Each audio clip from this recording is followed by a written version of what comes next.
Bonsoir et bienvenue à cette nouvelle édition de Direct. Aujourd'hui, nous allons parler de la santé, du secteur de la santé, des nouveaux dispositifs, des mesures entreprises par le gouvernement pour faire face à la deuxième vague, entre guillemets, la deuxième vague du nouveau coronavirus, au cas où on ferait face à cette nouvelle vague, on aurait à faire face à cette nouvelle vague. On va parler de la sortie prévue du vaccin et des essais cliniques de la phase 3.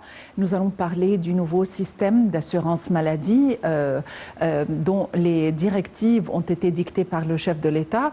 Et aussi, nous allons parler des mesures préventives entreprises par le ministère de la Santé de manière à établir l'équilibre entre la prévention contre une deuxième vague, au cas où il y aurait une remontée des nombres, et entre le pays et les activités économiques qui ne doivent pas être verrouillées de nouveau, et si ou non on aurait à reverrouiller.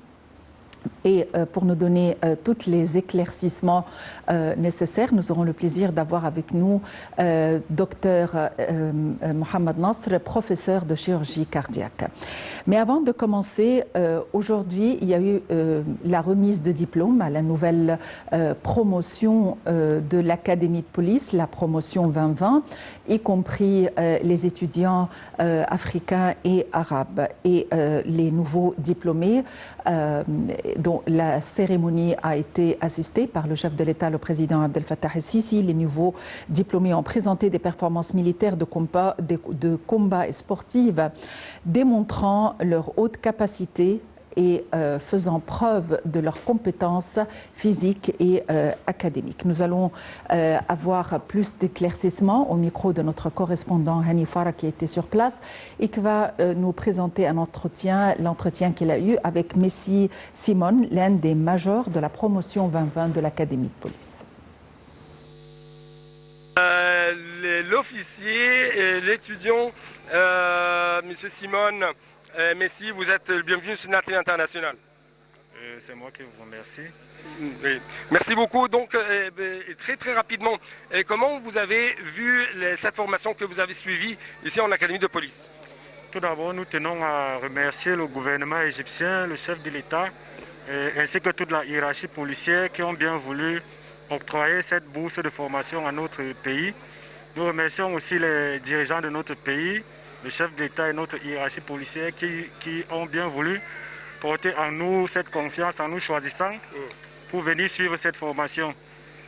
La formation ici à l'Académie de police du Caire se déroule très bien dans de parfaites conditions, malgré la situation sanitaire actuelle. Nous sommes satisfaits du plateau technique. Pour ce qui est des enseignements théoriques comme des enseignements pratiques, nous profitons beaucoup et nous pensons être plus compétitifs dans le domaine de la sécurité, en matière de lutte contre le terrorisme, le trafic de stupéfiants et toute autre forme de criminalité qui sévit dans la société. Oui. Justement, comment vous avez vu, encore une fois, de telles études très distinguées ici au sein de l'Académie de police, en ce qui concerne ce que vous venez de dire, la criminalité qui devient de plus en plus très compliquée, avec le terrorisme qui sévit partout, notamment dans notre région en Afrique, dans la région sahélo-saharienne. Donc, encore une fois, qu'est-ce que vous avez reçu en temps, par exemple, de formation, en temps d'études pour lutter efficacement sur le terrain de tels crimes? Nous tenons à souligner qu'à l'Académie de police du Caire, nous pratiquons beaucoup, que ce soit des séances de tir de combat, tir tactique, tir opérationnel, ce qui nous permet d'être justement plus compétitifs. Nous avons des matières aussi telles que l'investigation criminelle, qui nous permettent de savoir comment mener une enquête, mener des investigations. Nous avons plusieurs autres sortes de disciplines, oui. À l'instar de lutte contre le trafic de stupéfiants. Là, nous touchons beaucoup de domaines de la sécurité et nous pensons être plus aptes à lutter contre ces phénomènes grandissant dans le monde. Oui, donc tous les effectifs, tous les moyens étaient disponibles justement pour les étudiants afin d'être efficaces sur le terrain. Oui, bien sûr, le plateau technique, la logistique a été mise à contribution pour que notre formation se déroule dans de bonnes conditions. Les stands de tir ont toujours été à notre disposition. Nous avons eu assez de séances pratiques beaucoup d'enseignements théoriques au centre de recherche de la police. Tout se déroule pour le mieux. Donc, et nous tenons à signaler que nous sommes ici ressortissants de 6 pays d'Afrique francophones qui suivent une formation en langue française à l'Académie de police. Oui, justement, dernière question, quelles sont les valeurs que vous avez reçues, que vous avez acquières ici pendant votre séjour ici dans l'Académie de police? Bon, en tant que policier, tout d'abord, nous avons appris une toute autre discipline militaire qui va nous aider. Nous avons gagné disons, au niveau physique, parce que c'est intense physiquement. Nous avons gagné au niveau technique, parce qu'il y a beaucoup de matières techniques, on pratique beaucoup. Et puis, au niveau du centre de recherche, nous avons de très bons enseignants, des docteurs qui nous forment sur le plan théorique aussi. Oui, donc félicitations et bonne chance. Merci beaucoup, merci. Merci à vous.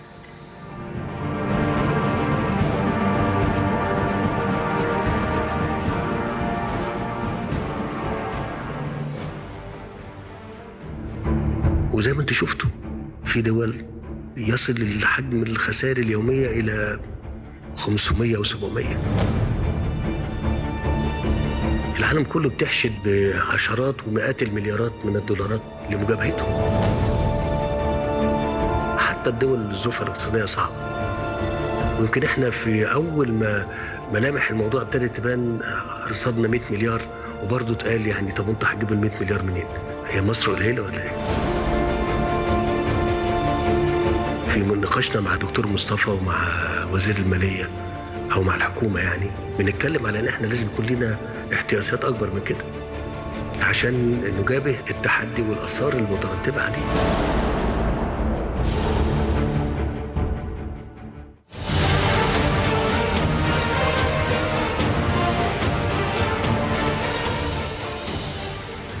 Nous allons aborder notre partie débat avec la question sanitaire, les mesures entreprises par le ministère de la Santé de manière à faire face à une nouvelle vague au cas où il y aurait une nouvelle vague du coronavirus, une recurrence et les mesures entreprises par l'État pour préserver la santé et la sécurité des citoyens et en même temps faire avancer le côté et les activités économiques. Nous allons parler des essais du nouveau vaccin qui en est à la phase clinique, la phase 3, et nous allons parler du système et l'application du système de santé ou l'assurance maladie. Et dans ce sens, le chef de l'État, le président Abdel Fattah el-Sisi, a tenu une réunion élargie avec le Premier ministre Dr Moustapha Madbouli, la ministre de la Santé Dr Hala Zaid, le conseiller du président pour les affaires de santé et de prévention Dr Mohamed Awad Taghiddine, le président directeur général de l'autorité des achats communs Baha Azzeddine Ziden, le directeur de l'administration des services sanitaires au sein des forces armées, le général Magdi Amin, et le directeur du centre médical mondial, le général Mustafa Abou Hatab. Lors de la réunion, le chef de l'État a instruit d'accélérer l'application du nouveau système d'assurance santé. Plus d'informations dans ce compte rendu avant de retrouver notre invité, Dr Mohamed Nasr, professeur de chirurgie cardiaque. A tout de suite. Le porte-parole de la présidence, l'ambassadeur Bassam Radi, a déclaré que la réunion du président Abdel Fattah el-Sisi avec le chef du gouvernement et la ministre de la Santé avait porté sur les dernières évolutions du projet national pour les composantes du plasma ainsi que sur le suivi de la propagation du coronavirus. Nombre de projets dans le secteur de la santé ont également fait l'objet de discussions. De son côté, la ministre de la Santé a passé en revue la situation liée à la propagation du coronavirus au niveau des gouvernorats et les efforts déployés en ce qui concerne la prévention. La ministre a également souligné les détails de la phase 3 des essais cliniques du vaccin contre le Covid-19. Dans ce contexte, le président a donné des directives pour que le secteur médical soit prêt à faire face à une nouvelle vague probable de coronavirus, surtout que les rentrées scolaires et universitaires auront lieu bientôt. La ministre de la Santé a également passé en revue les dernières évolutions de l'application de la phase 1 du nouveau système d'assurance santé universelle qui fut lancé d'abord à Port Saïd. La ministre a souligné les prochaines étapes à adopter et les calendriers liés à l'application du système dans le reste des gouvernorats. À cet effet, El Sisi a instruit d'accélérer les étapes à adopter afin d'appliquer le nouveau système dans le reste des gouvernorats qui doivent faire partie de la phase 1 du projet. Le président a souligné la nécessité de la bonne performance, de la qualité des services et de la continuité des ressources financières du nouveau système.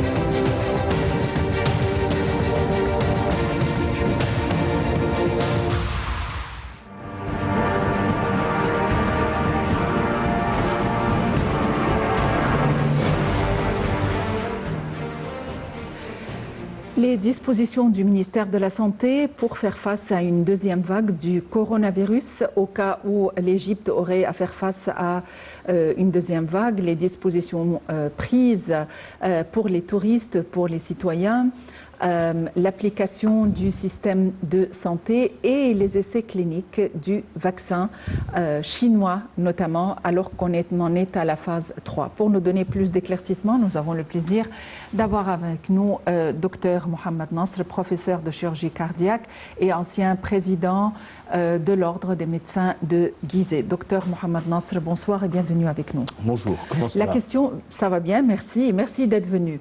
La question qui se pose par tout le monde et qui nous passe par la tête, est-ce que nous aurons à faire face à une deuxième vague du coronavirus ? Certainement, on va avoir on va faire face à une deuxième vague du coronavirus, de Covid-19. Mais le problème, c'est que maintenant, toutes les équipes du monde sont mieux formées, ils ont plus d'expérience à affronter un malade atteint de Covid-19. D'ailleurs, comme vous le voyez, la mortalité a considérablement diminué, la morbidité également a diminué, et parce qu'on a compris la pathologie. Certes, il n'y a pas encore de vaccin fiable, il n'y a pas encore de médicaments fiables, et lorsque je dis fiable, c'est-à-dire il a atteint le degré 1 d'évidence. Ceci dit, on sait que devant un malade, dès l'apparition des symptômes, des premiers symptômes, fièvre, perte de l'odorat et du goût, on commence par les anticoagulants. Et pas n'importe quel anticoagulant. Il y a des gens qui parlent de l'aspirine comme un anticoagulant. L'aspirine, ce n'est pas un anticoagulant, c'est un anti-agrégant plaquettaire. Il évite que les plaquettes du sang se rassemblent, font une agrégation pour faire un net, un genre de filet qui attrape les globules blancs, et ces globules blancs qui attrapent les globules rouges, ils commencent à former les caillots. Donc l'aspirine, c'est un anti-agrégant.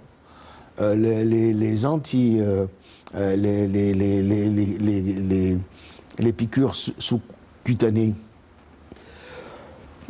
et les piqûres sous-cutanées et les antivitamines K sont des anticoagulants, mais ils ne sont pas les anticoagulants appropriés pour le coronavirus.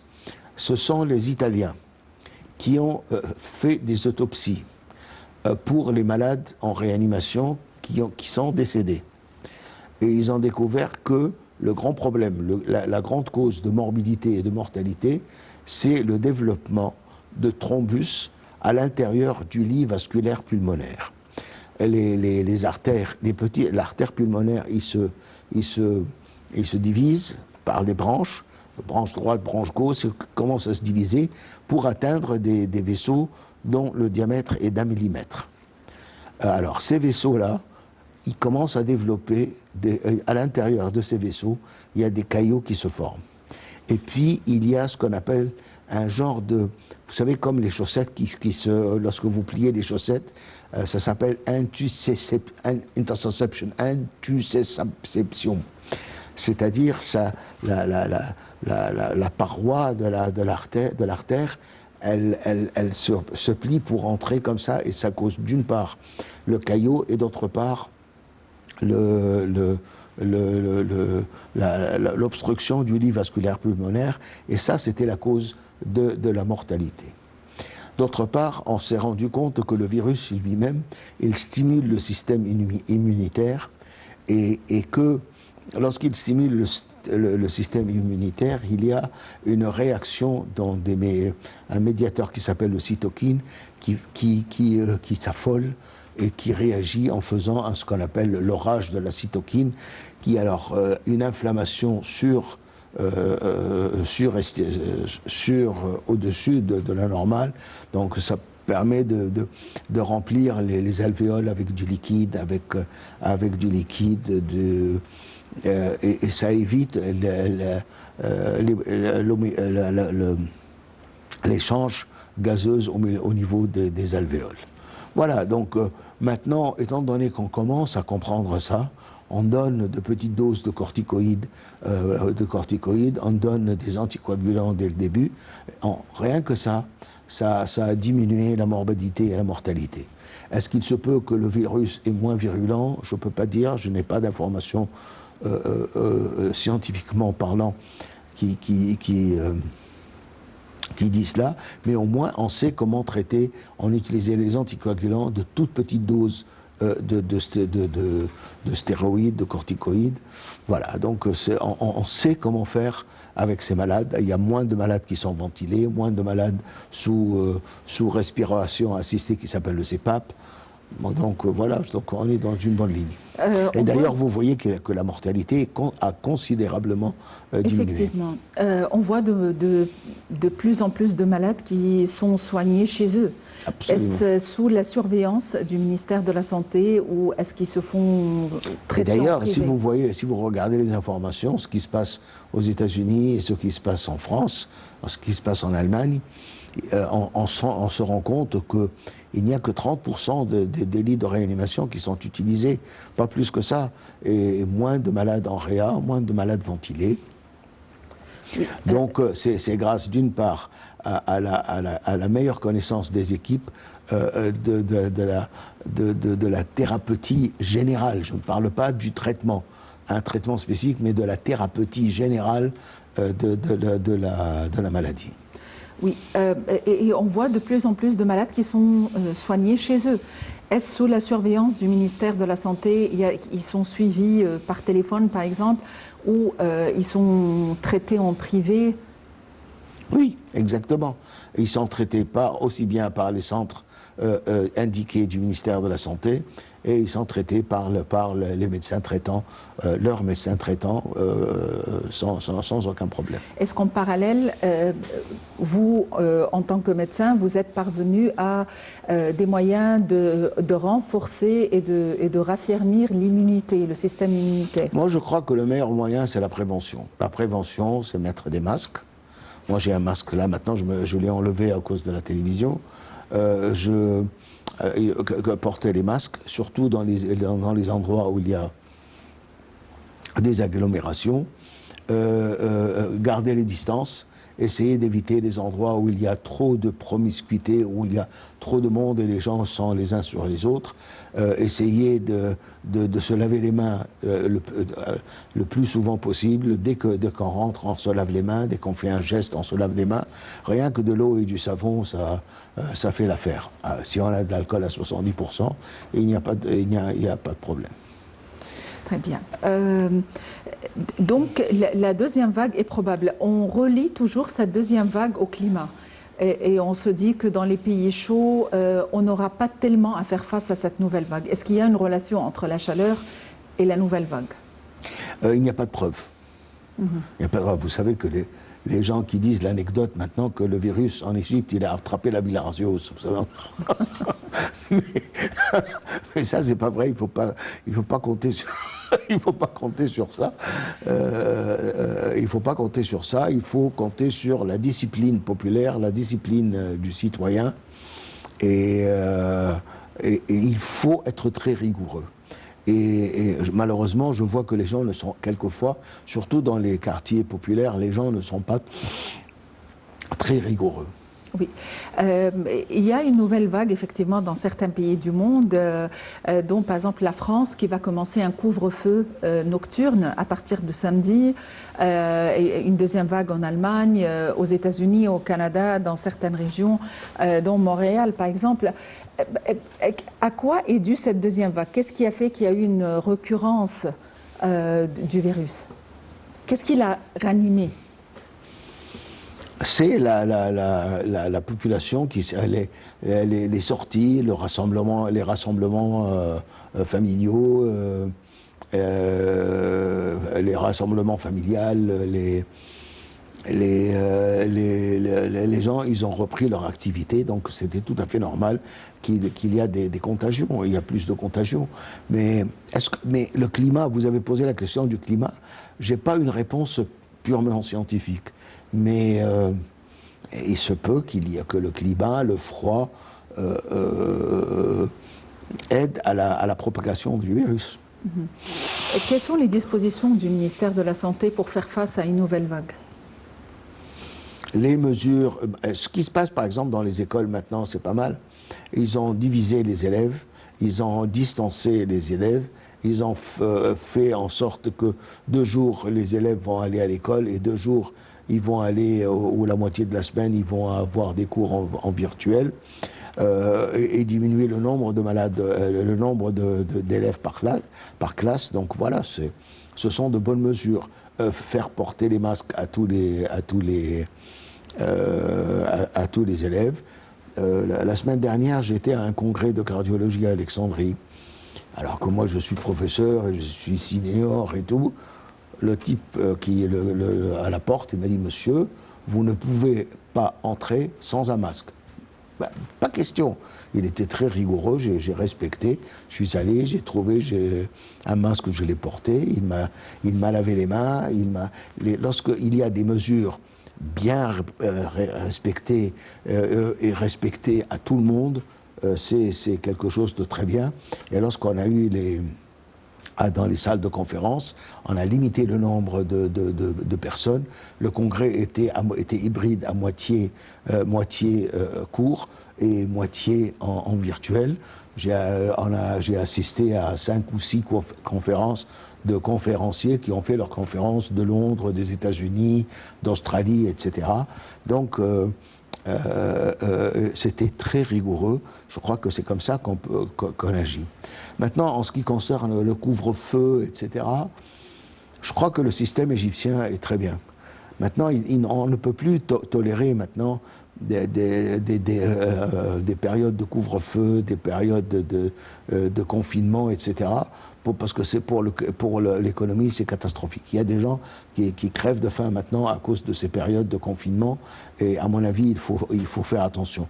Il faut être très rigoureux dans les administrations et dans les écoles et dans les universités sur le port du masque, la distanciation et le lavage des mains, et mieux que détruire l'économie.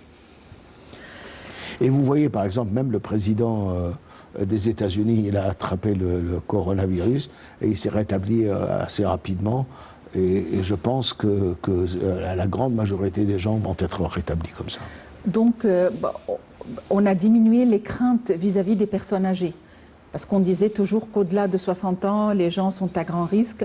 Le président américain est très certainement au-delà de 60 ans, même plus. Donc, apparemment, même les personnes âgées ne sont plus tellement à risque. Vous voyez, il y a 2 types d'âge. Il y a l'âge chronologique et l'âge physiologique. C'est très important. L'âge chronologique, c'est le nombre des années. L'âge physiologique, c'est l'immunité de la personne, la jovialité de son organisme, etc. Et ça dépend d'une personne à l'autre. Parfaitement. L'Égypte accorde évidemment une grande importance au secteur de la santé qui est au cœur de ses priorités. Et parmi ces avancées, la réduction des files d'attente pour les patients, notamment en besoin d'une intervention chirurgicale, et la mise en œuvre de la couverture maladie universelle dans la ville de Port Saïd dans un premier temps. Nous allons en savoir plus dans ce compte rendu de Perihan Farou.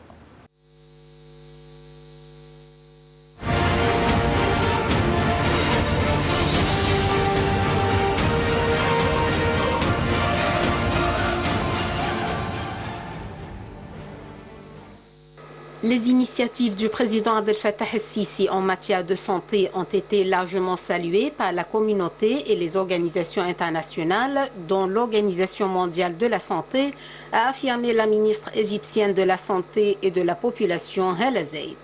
Elle a fait état de campagnes lancées pour lutter contre l'hépatite C, les maladies non transmissibles, à l'origine de 83% des décès dans le pays, comme le diabète, l'hypertension et l'obésité. La ministre a également évoqué les démarches entreprises pour réduire la durée d'attente de quelques 18 000 patients ayant besoin de subir soit des opérations cardiaques, des transplantations de reins, de foie, une ablation de tumeurs ou autres et dont le coût leur est hors de portée. Zeid a aussi évoqué l'initiative lancée pour soigner les enfants atteints de nanisme et d'anémie à travers des dispensaires mis en place dans l'ensemble du pays. Le ministère de la Santé, en coopération avec l'OMS, aide de plus les enfants atteints d'hypoacusie ont besoin de prothèses auditives, ajoute la ministre, mentionnant par ailleurs les campagnes de dépistage du cancer du sein, deuxième cause de décès en Égypte. Parmi ces avancées, la réduction des files d'attente pour les patients notamment en besoin d'une intervention chirurgicale et la mise en œuvre de la couverture maladie universelle dans la ville de Port Saïd dans un premier temps. Sous l'impulsion du président El-Sisi, l'État a également lancé une vaste campagne de dépistage de l'hépatite C et des maladies non contagieuses ayant permis d'ausculter près de 50 millions d'Égyptiens et de résidents étrangers et de fournir un traitement à bas prix par rapport aux autres pays du monde. Au-delà de l'hépatite C, cette campagne nationale baptisée 100 millions citoyens sains s'est étendue aussi aux établissements scolaires pour traiter les cas d'obésité, d'anémie et de rachitisme. D'autres actions ont suivi pour sensibiliser la population à l'importance de mener une vie saine et aux méfaits du tabac. L'État a en outre accordé un intérêt particulier au traitement des enfants hypoacousiques et à la santé de la femme exposée à des maladies comme le cancer du sein, le diabète, l'hypertension et l'obésité. Près de 4,5 millions de femmes ont pu jusqu'ici bénéficier de cette initiative.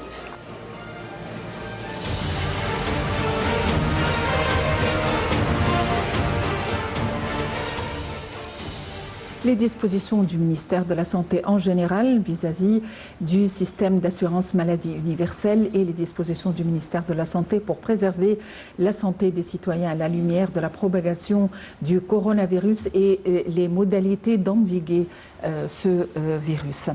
Docteur Mohamed Nasr, vous êtes professeur de chirurgie cardiaque. Où en sommes-nous quant à l'application du système d'assurance maladie universelle ? La sécurité sociale globale. Bon, écoutez, ça a été appliqué à Port Saïd. Beaucoup de mes élèves, ils vont opérer régulièrement à Port Saïd des malades de la sécurité sociale.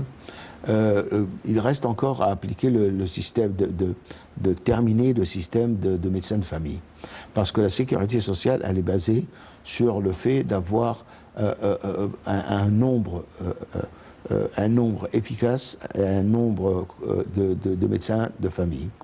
Et le médecin de famille est devenu maintenant, c'est pas un généraliste, c'est un spécialiste de la médecine de famille. Et que ce médecin de famille, il est dans son bureau, son cabinet est équipé d'un ordinateur, il a une archive des maladies héréditaires, des maladies endémiques, des maladies virales, des maladies générales, des tumeurs, etc., de famille en famille des malades. Et son cabinet est relié à d'autres cabinets. Donc dans un gouvernorat, vous avez, en consultant ces ordinateurs, le central de ces ordinateurs, on a un panorama de la santé de ce gouvernorat. Et ces gouvernorats sont liés, comme ça on peut avoir un panorama de la pathologie dans tout le pays, ce qui nous permet d'établir, de planifier un système de santé. Donc un gouvernorat comme par exemple Port Saïd. Port Saïd, ils sont 1 million. Donc on veut 3 000 familles par médecin de famille ou 14 000 personnes par médecin de famille. Donc on a besoin de 72 médecins de famille. Donc en attendant de faire sortir par le système du collège, le fellowship, ou par le système du doctorat, du master des médecins de famille, on peut faire un contrat avec les consultants de médecine interne, les professeurs de médecine interne, et transformer leur cabinet en cabinet de médecins de famille. D'ailleurs, ils vont avoir un revenu et de les payer avec l'acte, par acte. C'est-à-dire, et c'est ça qui fera en sorte que les malades et les médecins vont bien gagner, donc ils vont se bousculer pour se spécialiser en médecin de famille, comme en France par exemple. Un de mes amis, son fils, il est en France et il veut faire médecin de famille, alors que lui c'est un chirurgien, etc. Son fils, il veut faire médecin de famille parce que ça gagne plus, parce que la qualité de vie est meilleure, etc.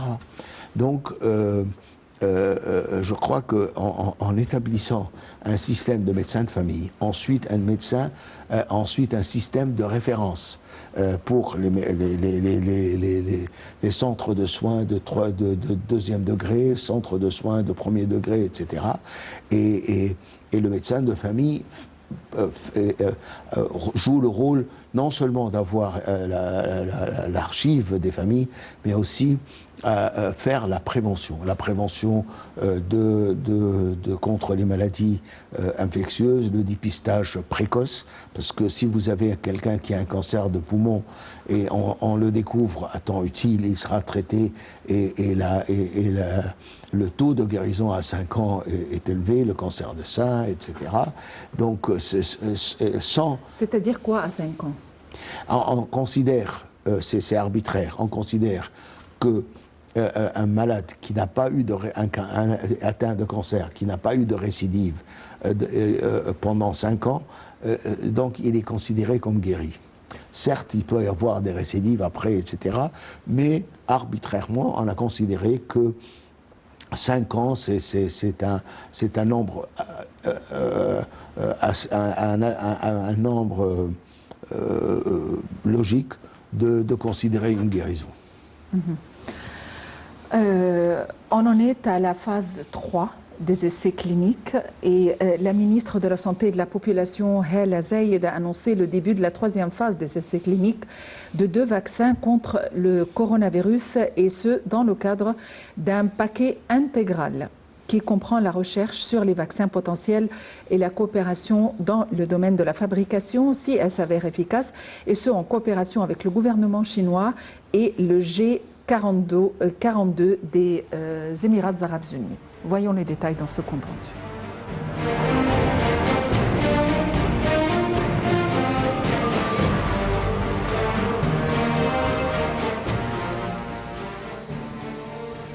Dans un communiqué, la ministre de la Santé, Hala Zayed, a précisé que le président Abdel Fattah el-Sisi avait confirmé le souci de l'Égypte de coopérer avec les pays du monde pour parvenir à un vaccin sûr et efficace contre le coronavirus.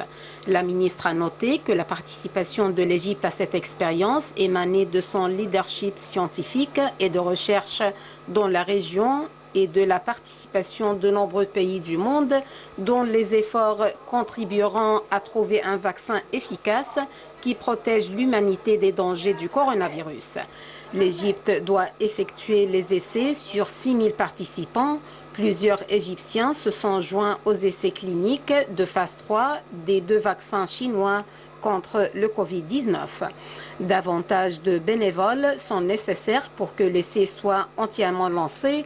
Les participants doivent avoir entre 18 et 60 ans, ne pas avoir de maladies chroniques ou génétiques, à l'exception des patients atteints de diabète ou de tension artérielle. Madame Zeid a décidé de participer pour refléter la confiance du gouvernement dans le processus.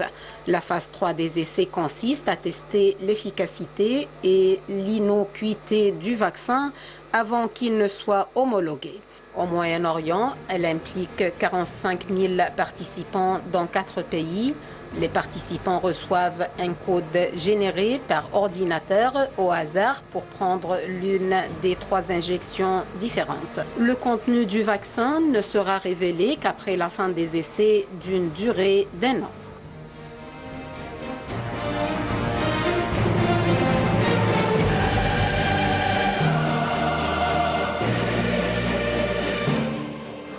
La phase 3 du vaccin et les essais cliniques. Docteur Mohamed Nasr, vous êtes professeur de chirurgie cardiaque.